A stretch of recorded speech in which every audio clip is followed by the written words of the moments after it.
गलतियों बाब नंबर 5। अपनी आज़ादी महफूज रखें। मसीह ने हमें आज़ाद रहने के लिए ही आज़ाद किया है, तो अब कायम रहें और दोबारा अपने गले में गुलामी का जुआ डालने न दें। सुने, मैं पौलुस आपको बताता हूँ कि अगर आप अपना खतना करवाएं तो आपको मसीह का कोई फायदा नहीं होगा। मैं एक बार फिर इस बात की तस्दीक करता हूँ कि जिसने भी अपना खतना करवाया उसका फर्ज है कि वो पूरी शरीयत की पैरवी करे। आप जो शरीयत की पैरवी करने से रास्तबाज बनना चाहते हैं, आपका मसीह के साथ कोई वास्ता न रहा। हाँ, आप खुदा के फजल से दूर हो गए हैं, लेकिन हमें एक फर्क उम्मीद दिलाई गई है। उम्मीद यह है कि खुदा ही हमें रास्तबाज करार देता है, चुनांचे हम रूहुल कुदस के बाइस ईमान रखकर इसी रास्तबाजी के लिए तड़पते रहते हैं।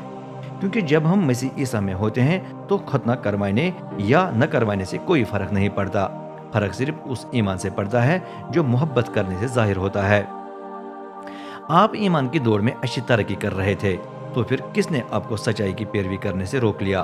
किसने आपको उभारा? खुदा तो नहीं था जो आपको बुलाता है? देखें, थोड़ा सा खमीर तमाम गुंदे हुए आटे को खमीर बनाता है।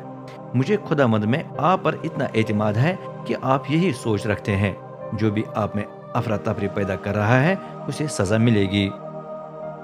भाइयों, जहाँ तक मेरा ताल्लुक है, अगर मैं ये पैगाम देता कि अब तक खतना करवाने की जरूरत है तो मेरी इज़ारसानी क्यों हो रही होती?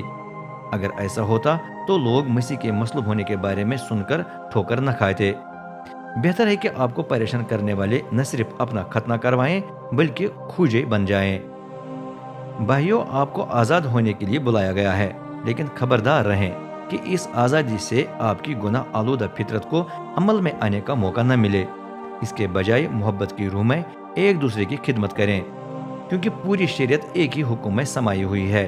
अपने पड़ोसी से वैसी मोहब्बत रखना जैसे तू अपने आप से रखता है। अगर आप एक दूसरे को काटते और फाड़ते हैं तो खबरदार, ऐसा न हो कि आप एक दूसरे को खत्म करके सब के सब तबाह हो जाएं।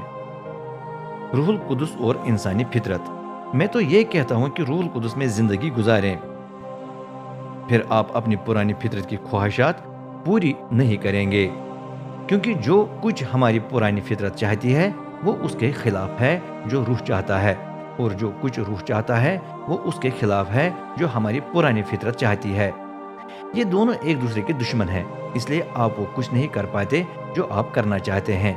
लेकिन जब रूहुल कुदस आपकी रहनुमाई करता है तो आप शरीयत के ताबिया नहीं होते। जो काम पुरानी फितरत करती है वो साफ जाहिर होता है, मसलन जिनाकारी, नापाकी, अयाशी, बुत परस्ती, जादूगरी, दुश्मनी, झगड़ा, हसद, गुस्सा, खुदगर्जी, अनबन फिरकाबाजी, जलन, नशाबाजी, रंगरलियां वगैरह। मैं पहले भी आपको आगाह कर चुका हूँ, लेकिन अब एक बार फिर कहता हूँ कि जो इस तरह की जिंदगी गुजारते हैं वो खुदा की बादशाही मीरास में नहीं पाएंगे। रूहुल कुदस का फल फर्क है। वो मोहब्बत, खुशी, सुलह सलामती, सब्र, मेहरबानी, नेकी, वफादारी, नरमी और ज़ब्त नफ्स पैदा करता है। शरीयत ऐसी चीज़ों के खिलाफ नहीं होती, और जो मसीह ईसा के हैं उन्होंने अपनी पुरानी फितरत को उसकी रगबतों और बुरी ख्वाहिशों समेत मसलूब कर दिया है। क्योंकि हम रूह में ज़िंदगी गुजारते हैं, इसलिए आइए हम कदम ब कदम उसके मुताबिक चलते भी रहें। न हम मगरूर हों, न एक दूसरे को मुश्ताल करें या एक दूसरे से हसद करें।